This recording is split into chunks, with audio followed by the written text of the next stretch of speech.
曾被誉为香港第一美男子的港星狄龙近日现身街头拍戏，高温下呆坐的样子让人心疼。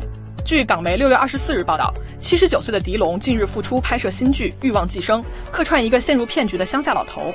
近期香港白天的气温超过30度，狄龙烈日下坐在一旁等待开机，吸引不少路人围观。一头稀疏头发和满脸的皱纹，几乎不用怎么演，都让人感觉到老人的一丝丝悲凉，真是岁月不饶人。狄龙在当天接受采访，坦言是妻子让他不要退休，继续出来拍戏。79岁的他饱读诗书，采访中说了很多人生哲理。自曝没有智能手机，外界都是靠太太联系到他本人，所以不担心遭遇电话诈骗。为了展示自己的身体很好，完全有精力拍戏，他当众彎腰拉伸，依舊寶刀未老。嗱，你揸住啊！你哋而家好犀利啊，龍哥！即刻就晾腿、拉筋，同埋呢啲咧將勤補拙。我哋唔識嘅咧，我哋就趁機會學咯。咁樣同啲後生都講唔好懶啊！長江後浪冚前浪，你一個唔小心就俾人排他排咗喺外邊。嗱，呢句就要記。